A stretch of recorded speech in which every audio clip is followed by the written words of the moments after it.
Okay, this is Mark coming to you from Baker's Green Acres, and today is Tuesday. So that means it is 2-Minute Tuesday.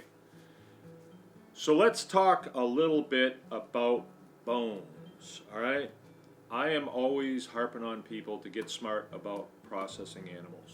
Learn how to butcher beef, pigs, chickens, goats, all that stuff. Really benefit you these days to know how to do that. So questions has come in. Okay, what do we do with the bones? What do we do with them? And in 2 minutes or less, let's talk about how to take what this person sees as a liability and turn it into an asset. Okay, Mr. Timekeeper, can I have 2 minutes on the clock? All right, so you butcher beef. You wind up with a lot of bones. Skull, the leg bones, the back bones, a lot of it you may be sawing up and it would become part of the meat cuts, but a lot of it will not. And what do you do with that? Well, the best thing that I can think of to do with that is to make bone char out of it.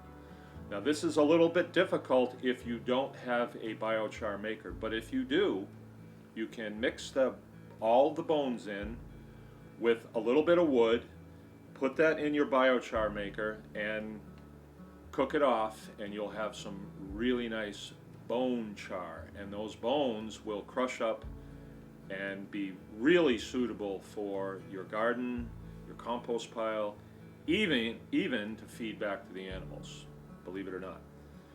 Let's say you're not to the place where you're doing bone char right now.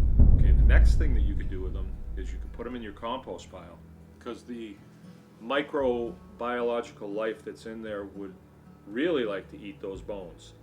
But then what happens is some of the bones don't seem to get consumed by the compost pile. Usually the skull, the shin bone, which is the lower bone on the front legs, and sometimes the hip bones don't get consumed. So what do you do with those? All right, you pull those things out of the compost pile and they appear to be still intact. Everything else has disappeared. Your hot compost pile has consumed it. What you can do at that point is lay them on the ground and drive over them with something, a tractor, even a car. Cars are pretty heavy. You just drive over it and they will crush. They are being consumed, but just at a much slower rate than everything else. So what do you do at that point? Throw them back in the pile. Okay, if you'd like to learn more about how to make biochar, we have a video right here that you can click on. I'm Mark from Baker's Green Acres, and remember, anyone